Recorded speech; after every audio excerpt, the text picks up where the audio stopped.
netizen, perkenalkan aku Asti, aku adalah editor-in-chief dari In and Out Media dan hari ini selamat datang di konten terbarunya In and Out, namanya adalah Interview, di mana kamu bisa menyaksikan banyak sekali narasumber yang inspiratif dan tentunya keren-keren yang pasti nggak akan ketinggalan zaman nih. Nah, kayak hari ini di episode perdana aku dapat kesempatan yang besar banget karena dapat kesempatan buat ngobrol sama Ibu Meta Murdaya selaku founder dari Juara Beauty. Hai Ibu Meta, gimana kabarnya? Sehat? Happy? Sehat, happy. Oke. Nah, cerita dikit dong Bu, sebelum kesini nih, tadi sebelum kita pertemuan hari ini Ibu lagi sibuk apa sih? Wah, aku baru dari Malaysia, baru dari Bali. Ada press trip dari orang media dari Amerika. Oke. Dia mau cerita mengenai jamu, jadi aku I see. ajakin sini. Oke. Nah, sebelum kita lanjut ngobrol nih, ada lebih baiknya mungkin kita kenalan dulu kali ya. Mungkin aku akan minta Ibu Meta untuk introduction dulu, memperkenalkan kayak namanya siapa, terus latar belakangnya apa, sampai akhirnya mendirikan Juara Beauty di tahun 2007 yang di-launching pertama kali di New York. Boleh? Iya, Silahkan. Iya. My name is Meta Murdaya. I'm the co-founder of Juara. Oke. Juara itu skincare line yang aku bikin di Amerika sama dua business partner. Konsepnya itu jamu. Kenapa jamu? Karena kan aku tinggalnya di New York dan di situ kan dulu aku kerja di kayak big company kan fast track management program. Pokoknya profesional yang sip gitu. Oke. Tetapi aku sangat happy juga dalam hati menderita. Kerja keras perfect tetapi di luar oke, tapi di dalam rasanya kayak capek, lesu dan juga rasanya aku lagi nggak jaga diri. Jadi kalau aku nggak mulai pay attention to my health gitu, Yes. oh berabe gimana nih, what happens when I'm 40? Wah aku udah lewat 40 sih sekarang. Okay. Jadi aku pengen bikin produk yang aku rasa bisa bantuin aku jaga diri, biar bikin aku rasa kayak aku itu kulitnya bagus dan artinya bisa confident. Jadi kalau ketemu orang harus ada meeting, harus dia sering senyum-senyum. Kan aku manager, Yes. harus positif. Yes, always ready, steady and harus go. iya, Yeah. anytime call me. Yeah. Oke. So I was feeling, kenapa ya, nothing there out there yang aku ingat. Sekarang sih banyak produk yang bagus. Dulu kan yang bener-bener kayak ada konsep natural dan yang aku bener-bener percayain. Kan juga tradisi aku sendiri. Dan Betul. kualitas itu bener-bener internasional. Kan kompetitornya semua kan merek luar. Betul. Jadi aku kepengen the best of the best kan. The best produk yang efektif tetapi juga feel good. Sama ada konsep yang aku percaya. Jadi aku bikin Juara. Oke, nah karena udah dijelasin sama Ibu Meta soal Juara, aku nih sejujurnya kayak penasaran banget about, mungkin bukan di ingredients ya, tapi lebih kayak the konsep awal yang akhirnya Ibu Meta memutuskan, oke, kita bikin skincare, tapi ini harus traditionalism gitu, maksudnya kayak ini harus yang misalnya kayak free paraben atau apa yang kayak gitu-gitu, kayak itu how the ideas come. Iya, sebetulnya sih Juara itu di dalam hatiku bukan produk skincare tapi brand wellness. Karena aku kan nggak produk junkie sebetulnya. Aku kurang kayak, aku paling juga skincare cuma 1, 2, 3, nggak banyak sih. Tapi aku pikir I need something to make myself healthy. Itu sumbernya di situ kan. Work hard, play hard, tapi artinya juga tired hard. Gitu. Jadi, so bagaimana I get energy. Jadi aku mulai pikir-pikir dari situ. Sumber itu how do I take care of myself. Jadi aku rasa itu well. Nah well itu kan balance fisik, mental, emosional, spiritualnya kan semua kan ada gitu. Jadi aku mikir nothing here di US dulu kan nggak ada, paling ya makanan juga ada yang sehat-sehat tapi nggak total secara kayak mikir oh ini make myself whole. Jadi aku pikir di Indonesia sebetulnya ada tradisi jamu. Jamu kan bukan cuma minuman, sebetulnya juga cara minumnya, cara bikinnya kan juga harus pakai hati, bukan cuma pakai mulut. Dan aku pikir aku ribet nih di Amerika, aku nggak mau bikin, gila nggak ada kunyit, terus semuanya kuning, terus orang nggak ngerti jamu itu apa, pokoknya bodo amat karena aku lagi too busy partying and working At that time. Too old. Jadi aku pikir, males aku nggak mau bikin jamu kayak drinknya, tapi kalau topical bisa gak kalau ditaruh atas kulit? Jadi mulai researchnya di situ bagaimana aku bisa nyampe ke tempat wellness, tapi lewat arah skincare topical, karena kan terlalu ribet minum. That's why I founded skincare. Jadi sebetulnya aku mikir oke, kalau aku mau bikin produk buat kulit, apa itu yang bikin kita rasa aman dan nyaman. Jadi harus feel good. Jadi formulation filosofinya, ingredientnya semua harus safe. Jadi walaupun orang kulitnya sensitif seperti aku sedikit salah ingredient langsung merah, langsung panas, langsung nggak enak. Dan itu kan juga nggak look good. Nggak feel good, nggak look good, dan juga aduh nggak mau pokoknya. If I have to make it my way. Jadi aku ingredientnya harus kayak safe buat aku dan juga biar orang luar customer juga rasa itu nyaman. Terus yang kedua filosofinya itu kan kita harus feel good. Jadi produk kita semua harus kayak smell good juga feel good. Sampai orang Amerika tanya, kamu kremnya does it really work? It feels too good. Bener gak? Efektif gak? Kan rasanya baunya enak. Aku bilang, aduh sorry for you man. Kenapa ya nggak bisa it works dan feel good? Tapi nggak tahu ya di situ rasanya kayak kalau something works, it has to be difficult. Nggak bisa feel good, nyantai, oh itu pasti it works. We get both of them. Jadi sebetulnya sih ceritanya cukup simple. Aku mau jadi well, dan aku tahu caranya itu di dalam tradisi jamu ada cerita wellness buat ngejaga diri kita sendiri. Jadi dari situ kita bikin produk yang skincare. But this is the uniqueness of jamu that you found ya. Maksudnya gini, Ibu Meta itu kan grew up di New York. But how do you found that Indonesia ada jamu gitu loh? Maksudnya kayak ada korelasi nggak tuh di tengah jalannya kayak tiba-tiba kayak oh jamu kali ya gitu? Iya kan, emang bener. I grew up di US dari muda, San Francisco, terusnya New York. Tetapi setiap tahun kan aku kembali ke Indonesia. Jadi dari dulu aku emang back and forth. So orang tua aku, keluarga aku kan di Indonesia, aku masih Indonesian passport. Setiap kali masuk imigrasi selalu diingetin. Why are you in this country? Hello, you're Indonesian. So jadi dari dulu tuh aku tahu ada konsep jamu. Jadi I'm like 50% inside outside. Jadi di Indonesia aku tetap bisa ngerti, oh ya, this is what it's like to be Indonesian. Tapi kalau di luar, aku juga lihat perspektif. Oh, this is like to be in America, dan orang luar what we think about Indonesia. Jadi apa yang aku rasa orang Indonesia take for granted, orang luar bisa lihat, oh ini there's something different about this. Gitu. Jadi kan sebetulnya aku mikir jamu karena aku sebetulnya lagi cari kayak orang luar, what ingredients, ada apa yang bagus di sini. Kan juga waktu kita kecil juga the West is best kan. Waktu aku muda kan AW, KFC, barang itu AW udah gak ngetren lagi. Betul. Tapi kan aku ingetnya itu, jadi kan selalu kayak makanan Amerika, makanan luar tuh lebih bagus karena kan preservatifnya banyak. Jadi kayak makannya selalu kayak it's bright, it's shining, nggak pernah basi. Kita pikir itu best banget, tapi kan sekarang kita mikir itu karena preservatifnya banyak. Karena itu fast food, itu gurih karena kan cara bikinnya barangkali not as healthy ya, kadang-kadang sih. Jadi aku nggak mikir, aku juga nggak anggap jamu kan basic kan, basic. Ini kan lebih teknologi tinggi. It's so old school gitu ya. But I'm thinking ya kita old school juga, manusia Homo sapien udah berapa lama sih sebetulnya. Bukan lagi, kita juga genetiknya sama seperti dulu. Jadi barangkali old school juga ya. Sama new school kita harus kayak balance gitu.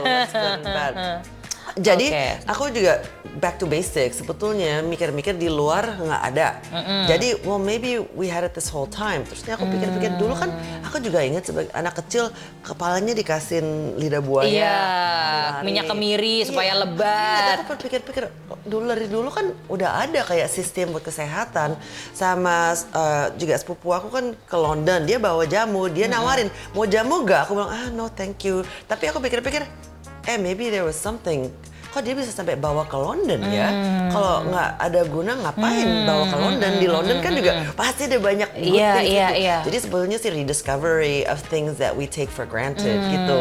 Dan sering sekali kita anggap ini biasa aja. Tapi sebetulnya itu kan tradisi unik sekali. Betul. Dan juga di Indonesia jamu kan bukan cuma asal minuman. Ya ada pil, ada sachet. Tapi ceritanya bukan kayak impersonal, bukan kayak di US kan ada juice bar, so many different juices, tapi orang yang bikin juga nggak peduli, pokoknya kan barang aja. Tapi Indonesia kan ada cerita, there's a story, ada story, ada cerita kayak sayang, gimana prepare-nya, ceritanya pasti kita inget, oh ya ibu atau grandma, walaupun aduh dicekokin pahit, tapi kan pasti kayak, but she did it with love. Orang juice bar do it for money. She's not gonna kill me, she's love me. She's doing out of love. Kan ada feeling itu dan itu kan sebetulnya penting sekali.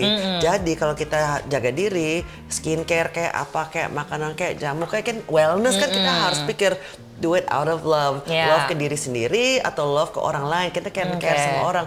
Dan itu sebetulnya yang unik banget dan aku rasa orang di Indonesia udah kayak anggap basic. Iya, betul. Tapi itu aku setuju banget sih karena buat aku gini, sometimes tuh kalau kita mau merawat diri kita, we have to love to ourselves dulu. Maksudnya kalau kita nggak cinta sama diri kita tuh gimana kita tahu yang tubuh kita butuhkan apa, yang rusak tuh apa, yang harus diperbaiki apa, sebenarnya kayak gitu kan.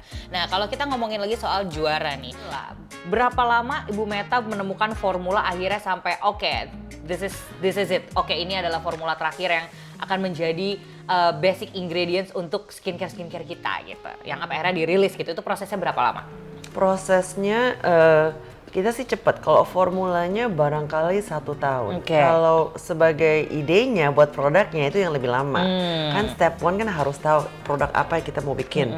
Dan biasanya bukan cuma 1 produk, tapi kita pikir barangkali launching kayak 1, 2, 3 produk begitu. Jadi strateginya itu yang harus strategi. Sok keren banget zaman dulu. Idenya, let's do this. Kita kenal orang kosmetik chemist, cuman just jodoh sih sebetulnya. Jadi teman kita nggak tahu kan sering cuman hangout sebagai teman kan kita nggak bahasin what do you do for work. Ternyata dia kosmetik chemist, jadi kita untung dulu fast track. Sekarang jauh lebih gampang. Dulu kan kalau nggak kenal chemist dan nggak dari industri itu susah sekali. Setelah itu kita bikin formula paling 1 tahun karena kan harus konsultasi sama dia, kan harus pikir produknya itu buat apa, fungsinya apa, dan paling penting benefitnya itu apa buat customer. Kadang-kadang orang kan sangat, aku mau bikin barang, tapi sebetulnya barang buat apa, buat siapa. Setelah kita bikin konsepnya, baru ingredientnya kayak itu, kayak bikin chef, kayak bikin makanan. Ini main dish, ini dishnya apa, rasanya seperti apa, buat apa. Jadi mulai kayak trial and error-nya gitu-gitu. And then setelah kan harus testing dulu. Kan harus testing kayak stabil gak formulationnya, bener-bener bisa tahan lama gak. So emang ada kayak chemical kan ini kan air dan minyak dan ekstra kan kalau campur-campuran kan ya kimia namanya. Iya, betul. Jadi kalau orang bilang no chemicals, ya ampun, air juga H2O. Kalau kita nggak itu kan juga chemical. Betul. Jadi kan harus dites to make sure everything's okay, safe, bla bla bla kayak gitu. Baru ya begitulah formulanya Tapi juga walaupun kita ada formula kan juga harus dites diproduksi. Karena kalau kita bikin resep di dapur buat 2 orang kan juga beda daripada 2.000 orang. Betul. Gitu. Jadi sebetulnya step by stepnya cukup banyak sih sebelum produksi. Oke, pertanyaan berikutnya nih. Kenapa akhirnya, ya mungkin ini karena Bu Meta tinggal di New York juga ya, tapi kayak ada alasan khusus nggak kenapa akhirnya this brand di launchingnya itu di New York dan harus menunggu waktu bertahun-tahun sampai akhirnya launching di Indonesia? Is there any special reasons for that? Not special reason, just kita lagi sangat sibuk educating people in the US karena kan kita kan tinggal di situ, kan kebutuhannya buat orang situ kan, for me it was for me and my business partners. Dan ternyata orang di Amerika nggak ngerti Indonesia itu apa. Itu yang belum kepikir. Sebetulnya setelah kita bikin produk yang kita rasa this is gonna be so cool, ternyata orang kayak Indonesia apa sih? Sebelah Bali ya. This is gonna suck. Oh my god, you're so basic. Jadi tapi mulanya education apa, Indonesia apa, jamu apa, it's for Bali princesses. Aku udah mati lah, kita harus kayak Bali princess ya. Pokoknya that's okay, that's what everybody knows. Ya udahlah, for now. Yaudah, jadi pelan-pelan until slowly. Sebetulnya di US orang catch up setelah resesi besar. Sebetulnya walaupun kita mulai 2007 kan kita mulainya juga di apartemen, cara kayak the good old days, like how you should never start a real like business a house today. industry. It was totally Yeah. manufacturernya luar, tetapi emang house industry. Yeah. It was the three of us. Kita nggak pakai investor, kita nggak ada modal, cumannya coba let's try ya gitu. Kayak modal bisnis yang ngejual dari Instagram sekarang kayak gitu. Zaman dulu ya masih bisa. Kalau di US sekarang skincare susah sih. And then phase one kan educating the US, jadi kita mau penetrate the US, dan setelah kita masuk beberapa toko yang bagus, untungnya kadang-kadang luck juga timing itu penting sekali. Bener. Orang bingung Indonesia itu apa, jamu itu apa, ngapain kita minum kunyit, kan minum kan apple juice, orange juice, minum sayur bingung, aneh, orang kayak enggak harus minum sayur terus ya ke atas kulit ya benar kayak susah. Tapi setelah 2014, 15 when yoga became big, terusnya juicing langsung orang mulai ngerti ke ini jamu interesting. Setelah itu the brand orang lebih ngerti produk konsepnya itu. Tapi sampai sekarang juga perlu bantuan kan juga. Nggak banyak orang Indonesia sih sebetulnya yang di Amerika yang bisa bicara mengenai jamu sama traditional wellness Indonesia di Amerika. Jadi kita ke Indonesia ya, I was spending more time here so why not? Tapi sebetulnya market dominan kita di US, jadi kompetitor kita yang paling besar itu di US. Perbandingannya berapa persen? Is it 80% in US? It's mostly in the US. Indonesia itu sebetulnya yang lucu orang di situ bilang kamu di Indonesia gak? Karena kan kalau brand ini lucu, kan aku orang Indonesia jadi nggak terlalu pikirin. We can go back to Indonesia. Tapi banyak orang dulu create brand yang inspired by other cultures, tapi dia sendiri nggak ada koneksi ke culture-nya. Jadi kalau ini produk inspired by Indonesia, tapi orang Indonesia juga nggak terima. Jadi sebetulnya ini otentik atau enggak? Jadi lucunya di situ. Jadi aku ke Indonesia like, alright, let's see. Jadi kita launching di sini. Pro-nya beda. Malah di situ orang nggak tahu jamu itu apa. Di sini what's the difference between you and mata tilar? I was like, oh boy. Ronde kedua. Ngapain barang yang inspirasi jamu sampai harinya segitu tinggi? Terus aku pikir like, like now what? I see. Jadi ini kan it's a US line. Kan when we win awards, when we're in magazines, it's always us versus foreign brands. Sekarang kita harus Mustika Ratu, Martha Tilar juara. What's the difference? So we say, hey, this is actually not an Indonesian product, it's an American product. Jadi ya terima kasih banyak. Kita juga diseleksi di Intercontinental Hotel. Dia juga milik kita kayak, this is a good brand yang bagus karena konsepnya benar-benar Indonesia sama otentik, tetapi kualitasnya itu orang internasional rasa, this is good for me. So we went back here to prove to Americans there were authentic Indonesian brands. And here we have to prove why we're more expensive than the Indonesian brands. The fun never ends. Even the ideation aja back and forth, nggak cuma Bu Meta yang back and forth guys ya kan. Nah tapi karena tadi Bu Meta udah sempat mention nih soal kayak ketika masuk ke Indonesia, orang-orang Indonesia tuh membandingkan brand Juara Beauty dengan brand-brand Indonesia lainnya gitu ya. Nah yang aku pengen tanya berikutnya adalah gini, bagaimana posisi Juara Beauty di tengah invasi maraknya brand skincare lokal? How do you build the trust to your customer, or at least we are different than any other skincare? Well, I mean, we've been around and alive in the US for a while, so someone wants us. Nggak, like I said, kita sih sebetulnya namanya kan juga juara. Juara kan namanya winner sama champion. Nah ini bukan karena produk kita winner, bukan, tetapi kita yang winner. Kan kita putar balik ke konsep wellness. Kenapa aku bikin line ini? Karena line-nya it's for people to feel good. Kenapa minum jamu? Karena kita mau rasa sehat, kita mau rasa enak. Kenapa kita pakai skincare sebetulnya? Karena kita mau kulit kita itu jadi sehat. Jadi like I said, I'm not a product junkie, but I am a wellness junkie. So everything that we do secara formulation dan messaging dan aktivitas dan juga cara brandingnya, kolaborasinya, aku benar-benar kita mau connect sama orang yang juga same feeling, kayak we want to feel good about ourselves. Karena kan juara, we want to be, tagline kita di US, champion your natural beauty. Jadi kan we are the juara of our natural beauty. Dan juga sebagai entrepreneur dulu, yang kita kan ada other jobs, we all went to school, you know, we had other options, but we want to kayak champion our destiny gitu sambil muda, sambil while in your 20s, if you're gonna win big then, and if you're gonna fail big then gitu. Jadi kan it's like championing our destiny. So what makes us different? Aku rasa itu ya aku sih lebih fokus ke what makes us special.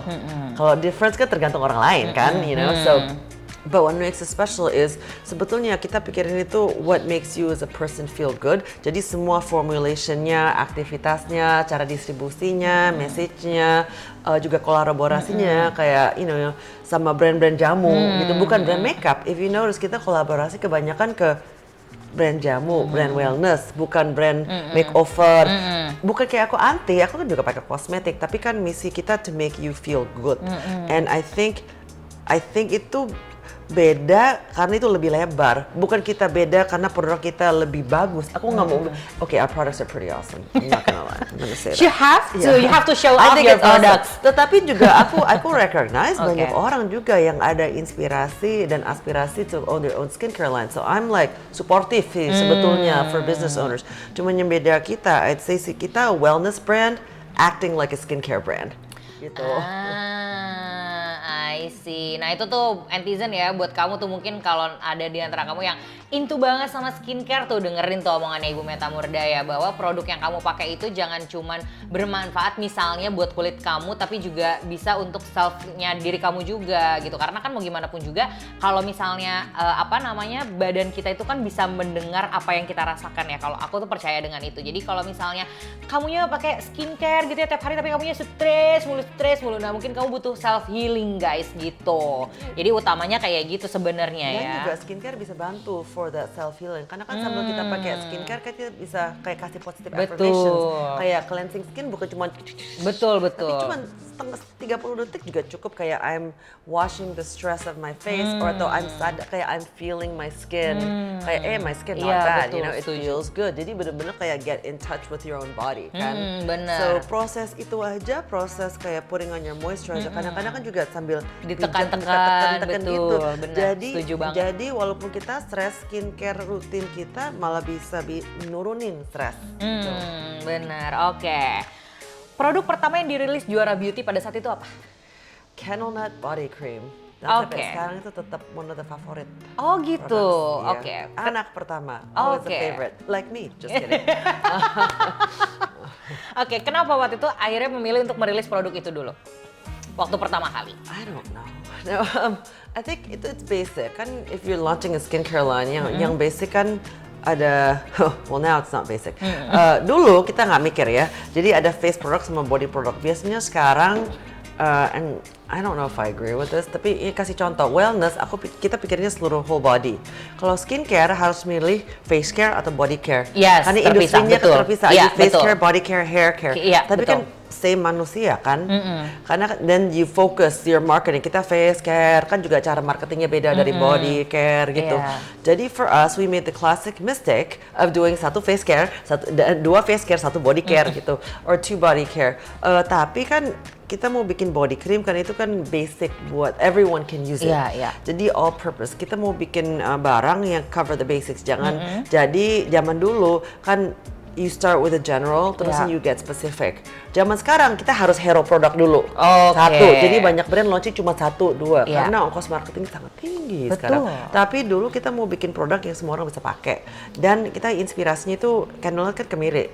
Karena kan kemiri ceritanya kan banyak di dalam beauty. Bisa buat rambut, tapi kan dulu kan buat luka. Dan juga buat the nuts kan bisa scrub juga. Iya, bisa scrub, betul. Jadi kan minyaknya rasanya itu soft sama dry banget.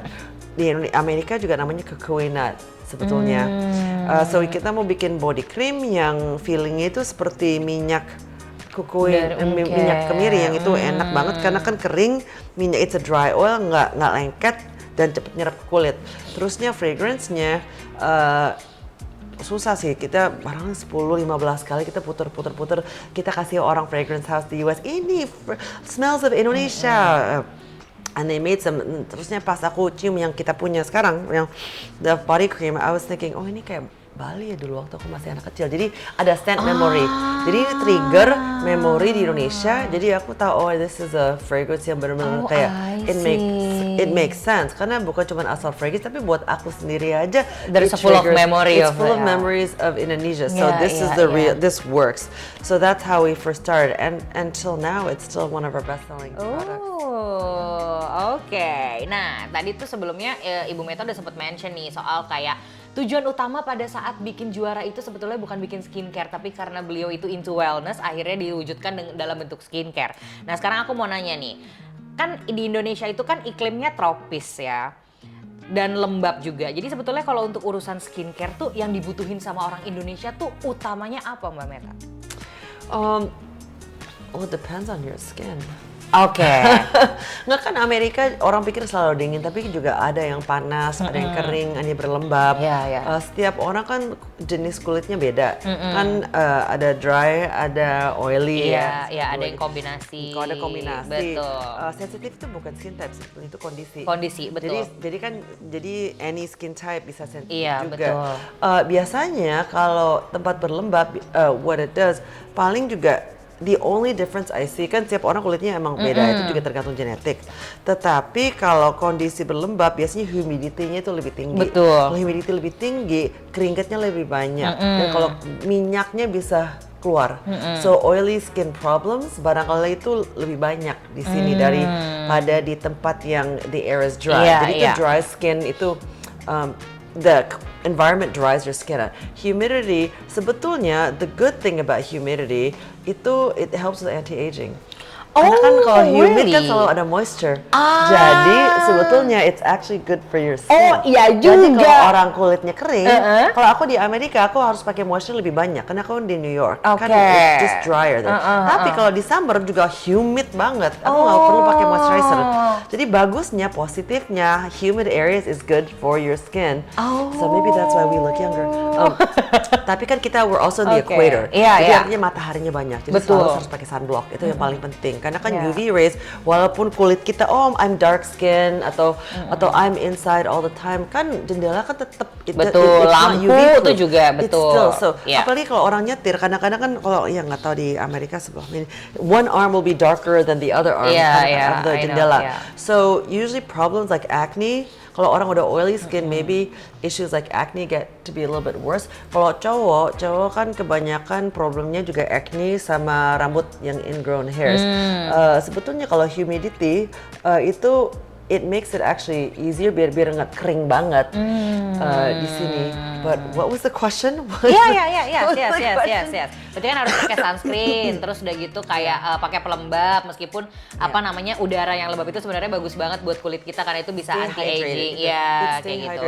Yang paling penting juga walaupun lebih humid dan kita rasa kulit kita lengket, sticky karena banyak sweat, cleansernya jangan harsh. Kita kebiasaan, ini karena sticky dan gimana rasanya kayak ada banyak something on face. Jadi cleanser kita kayak berbusa atau harus kulit itu kayak kenceng banget, bersih banget. Sebetulnya itu not true. Kita harus pakai cleanser gentle. Kan sebetulnya juga walaupun minyak kan nggak banyak di atas kulit. Ngapain pakai sabun yang situ keras? Karena kalau sabun yang terlalu keras, kulit kita malah bisa kena iritasi dan malah kulit berminyak bisa jadi lebih berminyak karena kan kalau minyaknya terlalu strip off it'll make more minyak back. So I'd say walaupun humid use a gentle cleanser. Tuh ya dicatat ya netizen ya. Kalau misalkan tadi kelewatan dimundurin lagi aja videonya biar bisa dicatat lagi ya. Nah tapi ngomongin soal itu tuh kan belakangan ini karena ada invasi dari budaya Korea Selatan, tren skincare yang 10 step skincare itu kan sempet banget tuh hits pada masanya gitu. What do you think about that? Do we need that 10 step skincare? I think for skincare kan you do what you think works for you and makes you feel good. Itu first step. Tapi check-in diri sendiri. Like is it really making us feel good karena kita rasa skin kita feel good atau kita feel good karena kita cuma ikutin tren kita kan harus tahu balance. No skincare products kan juga barangkali not so good. Tapi 10 skincare products, do you really need it? Secara kulit, you don't really need 10. Oke. Tetapi kalau orang suka ritualnya dan rasa itu makes them feel good, makes them feel calm, jadi juga ada guna sebetulnya. Jadi ada benefit kalau orangnya itu suka. Tetapi kalau kita nggak pakai 10 itu juga nggak artinya we're missing something. Sebetulnya 3 steps sih cukup. You can cleanse, kan logic. You cleanse kan, moisturizers, you put the lembab on your face, cleanse, tone, paling ada treatment, serum, moisturize. Ya kalau basic banget juga kadang-kadang cleanse sama moisturize juga cukup sih. Tapi kan basic kayak makanan, kita mau basic, nasi sama daging sama sayur udah serp. Kan bisa tambah-tambahan juga. We wanna add this, we wanna add that. Jadi skincare kayak gitu rutinnya. Ada basic terus kita layer tambahan. Jadi biasanya kan juga yang 10 step skincare kalau kita benar-benar pikirin, what are you doing? Biasanya kan step 1 cleansing. Ya kadang-kadang ada 2 step cleansing ya tergantung. Terusnya kan ada first layer ini, toner, terusnya serum, terusnya ini, terusnya itu. Argument positif negatif. And you can edit however you want, because I'm gonna be neutral. Orang suka yang 10 step skincare. Positifnya itu it gives you time for me time. Dan juga, that's the point. There's a lot of me time. Kayak aku punya temennya, I do 9 step skincare, tetapi when I'm rushing and I don't have time, I do 8. Huh? Just minus 1. But the one that she doesn't is the mask. Okay, I guess it takes most time. Tapi and each thing kan ada benefit beda-beda. Jadi kalau kulit kita itu sebetulnya cukup normal dan dan kita masih muda, barangkali kita juga nggak butuh 10 karena the other people also say kan, do you want all those chemical kayak bahan, do you want to put all that stuff on your face? Nah, semua skincare testing itu seharusnya itu safe, it's not bad for you. Apalagi yang dari Korea, they're quite stabil sih sebetulnya. Tapi do you want to put that much stuff on? Itu kan one argument. So if it makes you feel good, great. Do you need 10? Kecuali produknya emang bener-bener treating a kondisi kayak ini buat jerawat, ini buat itu. Ada kemungkinan ada orang yang butuh step lebih, they need more maintenance gitu. Barangkali kalau lebih tua, lebih banyak kondisi, maybe extra TLC, okay.